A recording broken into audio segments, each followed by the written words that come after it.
मार्गदर्शक आदरणीय प्राचार्य जी, समस्त प्रबुद्ध शिक्षकगण एवं इस कक्ष में उपस्थित सभी छात्राएं, चूंकि जिस विषय पर हम लोग बात कर रहे हैं वो बहुत बृहद विषय है।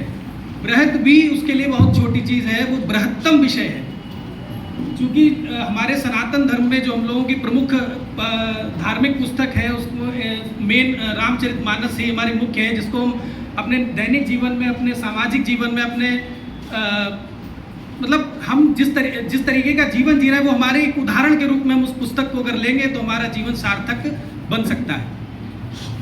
क्योंकि एक आप लोगों ने भी सुना होगा, एक सफलतम व्यक्ति के पीछे एक महिला का हाथ होता है। तो तुलसीदास जी के पीछे भी एक महिला का ही हाथ था, जो उनकी पत्नी असल में विषय बहुत बड़ा है, लेकिन 10 मिनट में मैं आपको पूरी स्टार्टिंग से लेकर एंड तक आपको बस प्रस्तुत करूंगा। आप लोग ध्यान से सुनिएगा।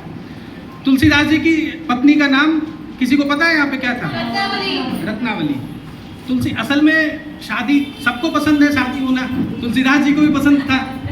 तो शादी जब तुलसीदास जी की रत्नावली के साथ हुई तो वो अपने मायके गई। तुलसीदास जी को अच्छा नहीं लगा, भाई 1 दिन हो गया, 2 दिन हो गया, 3 दिन हो गए, तुलसीदास जी को लग रहा कि वापस ही नहीं आ रही अपने मायके से। तो वो जब निकले अपने घर से उनको वापस बुलाने के लिए, तो उस दिन मौसम भी बहुत खराब हो गया था, जैसा आपको भी दिख रहा होगा मौसम बड़ा खराब है। रास्ते में बारिश होने लगी, नदी पहाड़ पर्वत आए, लेकिन तुलसीदास जी नहीं रुक रहे थे। तुलसीदास जी को अपने ससुराल जाना था। पहुंचे वहां पे, तो जब वो जो रत्नावली का कमरा था उसका खिड़की में एक सांप टंगा हुआ था जहरीला। अगले आदमी को लगा वो रस्सी है, उसको पकड़ के वो चढ़ गए अंदर। मतलब उनको प्राप्त करने के लिए उनके अंदर इतना इतना तो वो उनकी पत्नी को खराब लगा कि भाई इतना कौन सा था कि हम आ ही जाते, इतना पर्वत पहाड़ नदी पार करके आने का क्या मतलब। तो उन्होंने एक लाइन बोली, अस्थि चर्म मैं देह यह तासो ऐसी प्रीति नेक होती जो राम माँ तो ना होती भवभीत।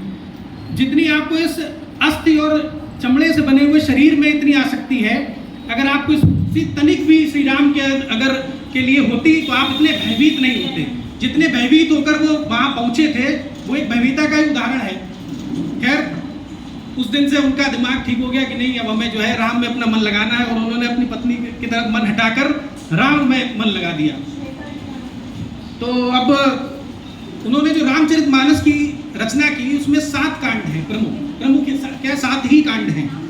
तो लेकिन हर एक कांड चूंकि है बहुत बड़ा रामचरितमानस, जब आप लोग अपने रामायण करवाते होंगे 24 घंटे लगते हैं, तब जब 1-2 व्यक्ति पढ़ते हैं उसमें एक चौपाई, तब 24 घंटे लगते हैं। लेकिन वो 24 घंटे में पूरा होने वाला विषय नहीं है।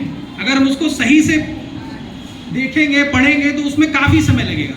तो सबसे पहले जब बाल कांड शुरू होता है तो बाल कांड में प्रमुख चौपाई जो है वो ये है, जब श्री राम जी का जन्म हुआ। चौपाई बहुत है, लेकिन जो मुख्य चौपाई है, जब श्री राम जी का जन्म होता है तो हर व्यक्ति के यहाँ माँ बाप कहते हैं कि सुबह उठा करो, सबसे पहले माता पिता के चरण स्पर्श करना चाहिए। बहुत से लोग करते भी होंगे, बहुत से लोग नहीं करते हैं, क्योंकि माता पिता ही असल में, हम लोग भगवान तो दिखते नहीं है, लेकिन 2 ही भगवान इस धरती पर हैं जिन्हें माता पिता के रूप में जानते हैं। तो एक उसमें चौपाई है, प्रातः काल उठके रघुनाथा मात पिता गुरु नावही माथा। श्री राम जी का जब प्रातःकाल उठते थे तो सबसे पहले अपने माता पिता और गुरु को प्रणाम करते थे।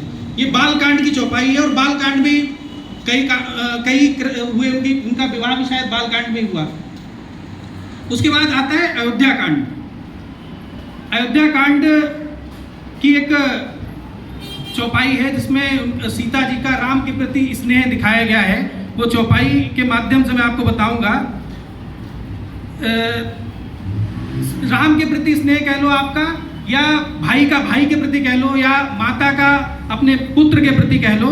तो उसमें स्त्री का एक पुरुष के बिना कैसा जीवन होता है। श्री राम जब वनवास जा रहे थे तो उनसे कहा कि सीता जी ने हम भी चलेंगे।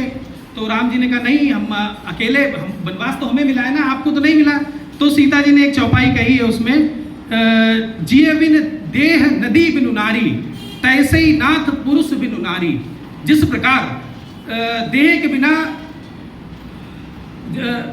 शरीर का कोई महत्व नहीं है, उसी प्रकार पानी के बिना नदी का कोई महत्व नहीं है, वैसे ही पुरुष के बिना स्त्री का कोई महत्व नहीं है।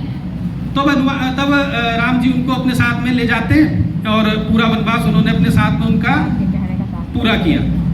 अगला कांड है अरण्य कांड। अरण्य कांड में जब वो चले जाते हैं वनवास को, अरण्य मतलब क्या होता है पता है किसी को? अरण्य किसको बोलते हैं?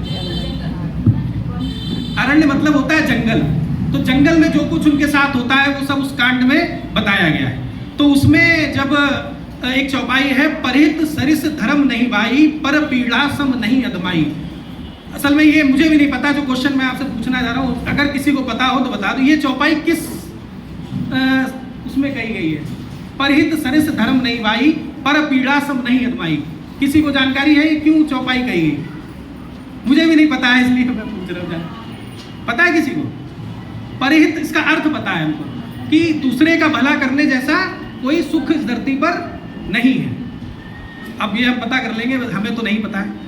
अब अरण्य कांड जब पूरा जंगल में उनका वनवास हो गया तो उसके बाद में एक आता है किष्किंधा कांड।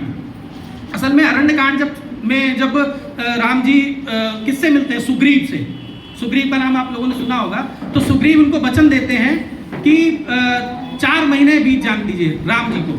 4 महीने बारिश के होते हैं, चौमासा बोलते हैं जिसको। सुग्रीव मिलते हैं, नहीं इसी में जाते हैं, कांड बात होता है। असल में किस अरण्य कांड में उनको मिलते हैं सुग्रीव जी। तो वो कहते हैं बारिश के समय, असल में कोई भी काम आपको नया शुरू करना हो तो बारिश में रोक दिया जाता है। तो सुग्रीव जी चले जाते हैं अपने किष्किंधा, जो उनका वो था, लेकिन वो भूल जाते हैं